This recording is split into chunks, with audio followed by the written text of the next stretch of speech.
আজকে বানাচ্ছি সুগুনি হেবাং, একদম আমাদের পাহাড়ি স্টাইলের ন্যাচারাল বোনাস আইটেম কলা পাতা দিয়ে।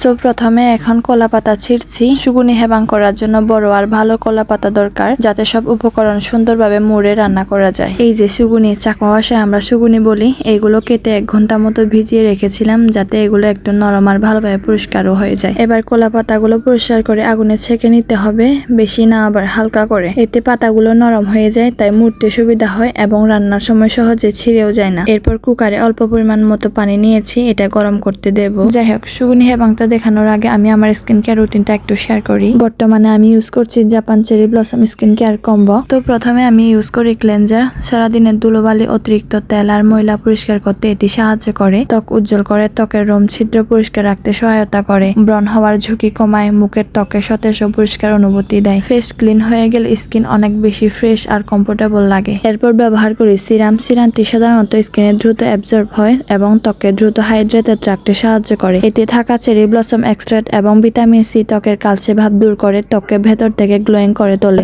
ডার্ক স্পট ও ব্রণের দাগ কমায়। নিয়মিত স্কিন কেয়ার রুটিনের অংশ হিসেবে এটি স্কিনকে আরো হেলদি লুকিং রাখতে সাহায্য করে। আর এই আই ক্রিমটা আমি মনে করি সবার প্রয়োজন, কারণ আমরা অনেকেই রাত পর্যন্ত জেগে থাকি। চোখের চারপাশের ত্বক খুবই ডেলিকেট হয়, তাই আই ক্রিমটি ইউজ করার প্রয়োজন। এটি ডার্ক সার্কেল দূর করে, ফলাভাব বা পাপিনেস কমায়, ফাইন লাইন্স ও বলিরেখা দূর করে এবং গভীরভাবে হাইড্রেট করে। এই আই ক্রিমে রয়েছে জাপানি সাকুরা বা চেরি ব্লসম এক্সট্রাক্ট, যা ত্বককে প্রাকৃতিকভাবে উজ্জ্বল ও সতেজ করে তোলে। এটি রাতে ঘুমানোর আগে এবং সকালে মুখ ক্লিনজার দিয়ে ধুয়ে আই ক্রিমটি ইউজ করা হয়। এরপর এই জাপান চেরি ব্লসম ক্রিম, যা মূলত ত্বকের আর্দ্রতা ধরে রাখতে, উজ্জ্বলতা বাড়াতে এবং বয়সের ছাপ দূর করাতে সাহায্য করে। ত্বক গভীরভাবে ময়েশ্চারাইজ করে, ত্বকের উজ্জ্বলতা বৃদ্ধি করে এবং মেস্টা বা পিগমেন্টেশন কমাতে সাহায্য করে। এতে রয়েছে ভিটামিন সি, কোলাজেন উৎপাদন বাড়িয়ে ত্বকের বলিরেখা বা ফাইলাইন হালকা করে এবং ত্বককে টান রাখে। এই পুরো চেরি ব্লসম স্কিন কেয়ার কম্বোটা নিয়েছি হোয়াইট রোজ পেস্ট থেকে। তো অলরেডি আমি পানিটা গরম করতে দিয়েছি, তার ভিতরে আমি সুগুনিগুলো রেডি করছি। প্রথমে কেটে রাখা সুগুনিগুলো দিয়ে দিলাম, তারপর পরিমাণ মতো পেঁয়াজ পাতা, রসুন পাতা, মরিচ, লবণ, হলুদ আর তেল দিয়ে ভালো করে মিক্স করে নিচ্ছি।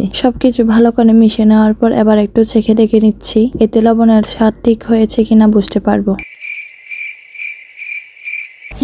এরপর পাতাগুলো ভালোভাবে মুড়িয়ে বেঁধে নিলাম। কুকারের নিচে পানি গরম হয়ে যে স্টিম তৈরি হয়, সেই স্টিমের উপরে সুগুনি হেবাংটা ধীরে ধীরে রান্না হবে। প্রায় 1.5 ঘন্টা পর একদম সুন্দরভাবে রান্না রেডি হয়ে গেছে। চাইলে আপনারাও বাসায় সুগুনি হেবাং রান্না ট্রাই করে দেখতে পারেন, একদম ইজি। চলুন আপনাদেরকে টেস্ট করে দেখাই। সুগুনি হেবাংটা আমি রান্না করেছি আর খেতে এত ভালো হয়েছে, জাস্ট ওয়াও।